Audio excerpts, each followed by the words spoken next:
ನಮಸ್ತೆ ವೀಕ್ಷಕರೇ, ಇವತ್ತು ನಾನು ಮಿಕ್ಸ್ ವೆಜ್ ಕುರ್ಮಾ ಮಾಡೋದು ಹೇಗಂತ ತೋರಿಸ್ತೀನಿ. ಮಾಡುವ ವಿಧಾನ ನೋಡ್ಕೊಂಡು ಬರೋಣ.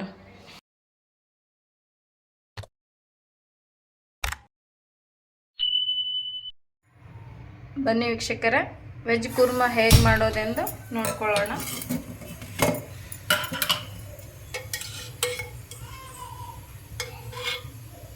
ಕಾಲು ಟೀ ಸ್ಪೂನು ಆಯಿಲ್ ಹಾಕ್ರಿ. ಹಂಚ ಮೇಲೆ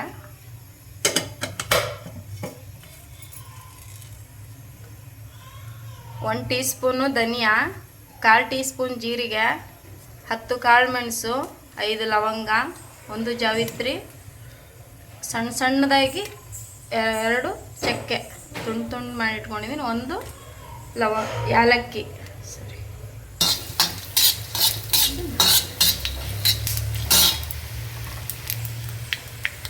1 ಟೀ ಸ್ಪೂನ್ ಇದೆ ಗಸಗಸೆ, ಇದಕ್ಕೆ ಹಾಕೊಳ್ಳೋಣ. ಮಸಾಲೆನ ಹೊತ್ತಿಸ್ಕೊಳಕ್ಕೆ ಹೋಗ್ಬೇಡ್ರಿ, ಇಷ್ಟೇ ಹುರ್ಕೋಬೇಕು. ಇದು ನಿಮಗೆ ಒಂದು 2-3 ಸೆಕೆಂಡಲ್ಲಿ ಹುರ್ಕೊಂಡ್ಬಿಡುತ್ತಿದ್ದು.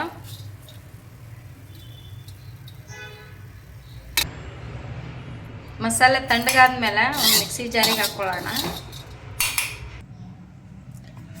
ಜಾರಿಗೆ ಹುರಿದಿಟ್ಕೊಂಡಿರೋಂಥ ಮಸಾಲೆ ಹಾಕ್ಕೊಂಡಿದ್ದೀನಿ. ಇವಾಗ ಒಣ ಕೊಬ್ಬರಿ ಇದು, ನೀವಿದ್ರೆ ಹಸಿ ಕೊಬ್ಬರಿ ಹಾಕೋರಿ, ಸ್ವಲ್ಪ ಹಾಕೋರಿ ಒಣ ಕೊಬ್ಬರಿನ, ಜಾಸ್ತಿ ಹಾಕೊಳಕ್ಕೆ ಹೋಗ್ಬೇಡ್ರಿ. ಇವಾಗ ಇದು ನೆನೆಸಿ ಇಟ್ಕೊಂಡಿರುವಂಥ ಬಿಸಿ ನೀರು ಹಾಕಿ ನೆನೆಸಿ ಇಟ್ಕೊಂಡಿರುವಂಥ ಗೋಡಂಬಿ 10 ನಿಮಿಷ ಅಷ್ಟೇ ನೆನೆಸ್ಕೊಂಡಿದ್ದೀನಿ ಬಿಸಿನೀರಲ್ಲಿ. ಗೋಡಂಬಿ ಇದು ಒಂದು 10-15 ಇದ್ದಾವೆ. ಮಿಕ್ಸಿ ಮಾಡೋಣ, ಡ್ರೈ ಆಗಿ ಮಿಕ್ಸಿ ಮಾಡೋಣ, ಆಮೇಲೆ ನೀರು ಹಾಕೋಣ. ಇದು 1-2 ಸಲ ಈ ರೀತಿ ಗರಿ ಗರಿಯಾಗಿ ರುಬ್ಕೊಂಡ್ಮೇಲೆ 2 ಸ್ಪೂನು ಖಾರ ಪುಡಿ ಹಾಕ್ಕೊತಿದ್ದೀನಿ, ಟೀ ಸ್ಪೂನ್ ಇದು. ಇವಾಗ ಒಂಚೂರು ನೀರು ಹಾಕ್ಕೊಂಡು ರುಬ್ಕೊಂಡು ಬರೋಣ.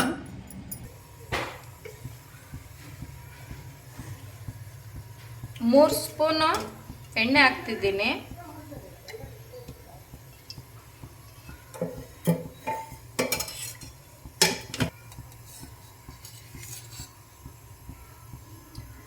ಒಂದು ಸ್ಪೂನು ತುಪ್ಪ ಹಾಕ್ತಿದ್ದೀನಿ.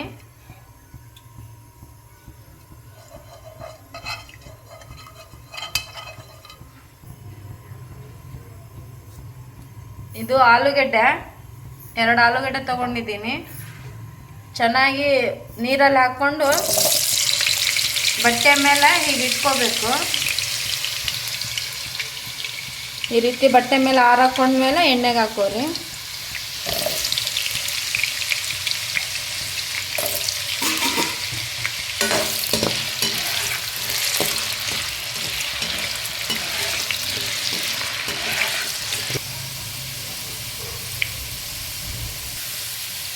ಇದು ಎಣ್ಣೆಲೆ 70% ಈ ರೀತಿ ಹುರ್ಕೋಬೇಕು. ಈ ಕಲರ್ ಆದಮೇಲೆ ತೆಗೆದು ಬಿಡ್ರಿ. ಇವಾಗ ಕ್ಯಾರೆಟ್ ಹಾಕ್ಕೊತಿದ್ದೀನಿ.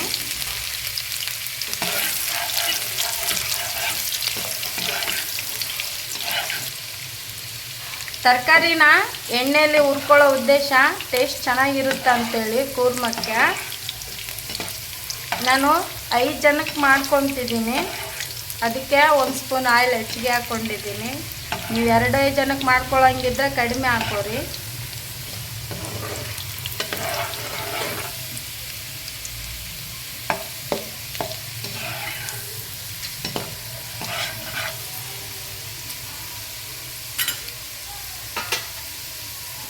ಬೀನ್ಸ್ ಹಾಕ್ಕೊತಿದ್ದೀನಿ ಕ್ಯಾರೆಟ್ ಮೇಲೆ. ಕ್ಯಾರೆಟು ಒಂದು ಸ್ವಲ್ಪ ಹೊತ್ತು ಆದ ತಕ್ಷಣ ಬೀನ್ಸ್ ಹಾಕೋರಿ. ಬಟಾಣಿ ಹಾಕ್ಕೊತಿದ್ದೀನಿ, ಹಸಿ ಬಟಾಣಿ ಇದು. ಇಲ್ಲಿ ಹೂಕೋಸು ಮಿಸ್ ಆಗಿದೆ, ನೀವಿದ್ರೆ ಹಾಕೋರಿ, ಚೆನ್ನಾಗಿರುತ್ತೆ ಟೇಸ್ಟು. ಒಂಚೂರು ಉಪ್ಪು ಹಾಕ್ಕೊತಿದ್ದೀನಿ. ತರಕಾರಿ ಅದ್ರದ್ದು ಫ್ಲೇವರ್ ಚೆನ್ನಾಗಿರುತ್ತೆ, ಮಾಯ್ಶ್ಚರೈಸ್ ಬಿಟ್ಕೊಳ್ಳುತ್ತೆ. ಇದನ್ನು 70% ಕುಕ್ ಮಾಡ್ಕೊರಿ. ತೆಗಿತಿದ್ದೀನಿ ಇವಾಗ. ಈ ರೀತಿ ಆಗಿದ್ದಾವು. ಎಲ್ಲನೂ ಮುಕ್ಕಾಲು ಭಾಗ ಎಣ್ಣೆಲೆ ಫ್ರೈ ಮಾಡ್ಕೋಬೇಕು.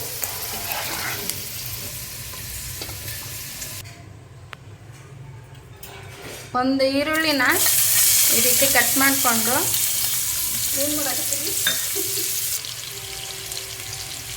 ಒಂದು ಈರುಳ್ಳಿನ ಈ ರೀತಿ ಮೀಡಿಯಮ್ ಈರುಳ್ಳಿ ಈ ರೀತಿ ಕಟ್ ಮಾಡಿಕೊಂಡು ಸಣ್ಣದಾಗಿ ಅದೇ ಎಣ್ಣೆಗೆ ಹಾಕ್ಕೊಂಡಿದ್ದೀನಿ. ತರಕಾರಿ ಹುರ್ಕೊಂಡಿದ್ವಲ್ಲ ಅದೇ ಎಣ್ಣೆ ಇದು. ಈರುಳ್ಳಿ ಈ ರೀತಿ ಆದಮೇಲೆ ಶುಂಠಿ ಬೆಳ್ಳುಳ್ಳಿ ಪೇಸ್ಟು, ಇದನ್ನು ನಿಮ್ಗೆ ಇಷ್ಟ ಇಲ್ಲ ಅಂದರೆ ಸ್ಕಿಪ್ಪು ಕೂಡ ಮಾಡ್ಕೋಬೋದು. 1 ಸ್ಪೂನ್ ಹಾಕ್ಕೊತಿದ್ದೀನಿ ಶುಂಠಿ ಬೆಳ್ಳುಳ್ಳಿ ಪೇಸ್ಟ್ನ.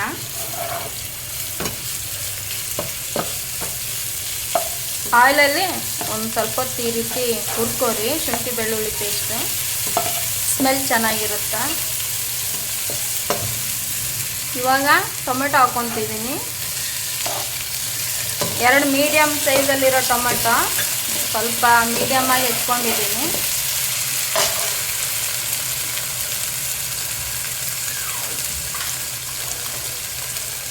ಕಾಲು ಟೀ ಸ್ಪೂನು ಅರಿಶಿನ,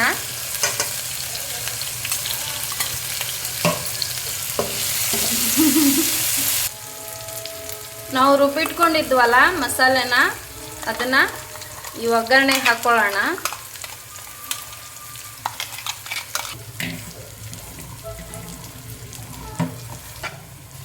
ಇದನ್ನು 1-2 ಸೆಕೆಂಡು ಒಗ್ಗರಣೆಲೆ ಈ ರೀತಿ ಮಾಡ್ಕೊರಿ.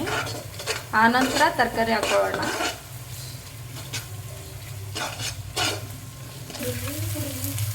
ಇವಾಗ ಈ ಒಗ್ಗರಣೆಗೆ ಮಿಕ್ಸಿ ಜಾರಲ್ಲಿ ಉಳ್ಕೊಂಡಿತ್ತಲ್ಲ ಮಸಾಲೆ, ನೀರು ಹಾಕ್ಕೊತಿದ್ದೀನಿ.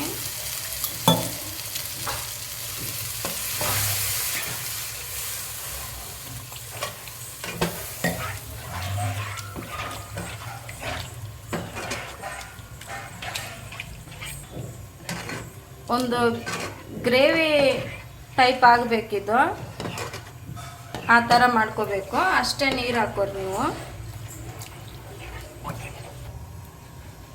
ರುಚಿಗೆ ತಕ್ಕಷ್ಟು ಉಪ್ಪು ಹಾಕೋರಿ.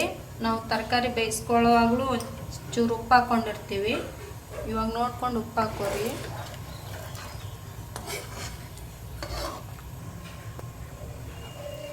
ಈ ರೀತಿ ಇರಬೇಕು ನಿಮ್ಮ ಗ್ರೇವಿ, ಈ ಟೈಪ್ ಇರಬೇಕು.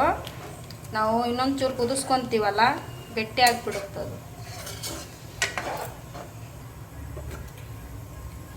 ತರಕಾರಿ ಹಾಕ್ಕೊತಿದ್ದೀನಿ. ಹುರಿದಿಟ್ಕೊಂಡಿರೋಂಥ ತರಕಾರಿನ ಕುದಿ ಬಂದಮೇಲೆ ಹಾಕ್ಕೊತಿದ್ದೀನಿ.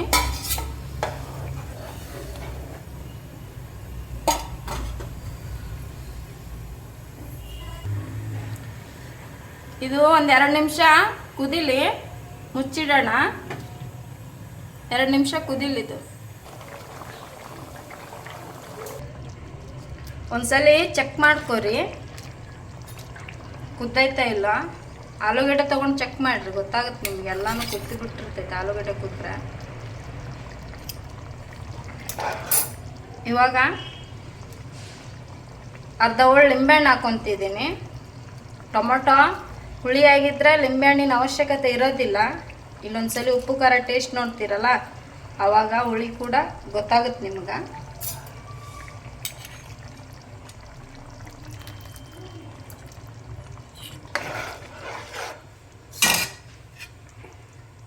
ಕೊತ್ತಂಬರಿ ಹಾಕ್ಕೊತಿದ್ದೀನಿ.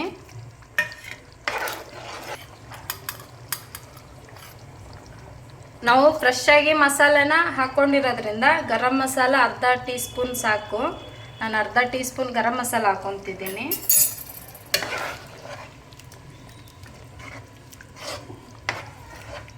ನಾನು ಹೇಳಿದ್ನಲ್ಲ ಗ್ರೇವಿ ಗಟ್ಟಿ ಆಗುತ್ತೆ ನಿಮ್ಗಂತೇಳಿ. 1-2-3 ನಿಮಿಷ ಕುದ್ಮೇಲೆ ಈ ರೀತಿ ಗಟ್ಟಿ ಆಗಿಬಿಡುತ್ತೆ ಗ್ರೇವಿ, ಅಷ್ಟು ನೀರಿರಲ್ಲ.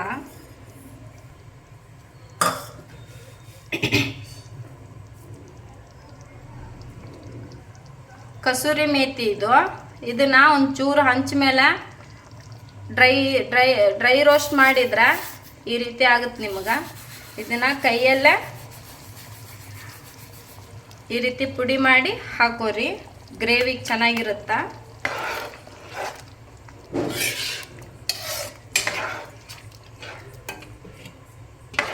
ಒಂದು ಕುದಿ ಬರಲಿ. ಆಯ್ತು, ರೆಡಿ ಆಯ್ತು. ಇವಾಗ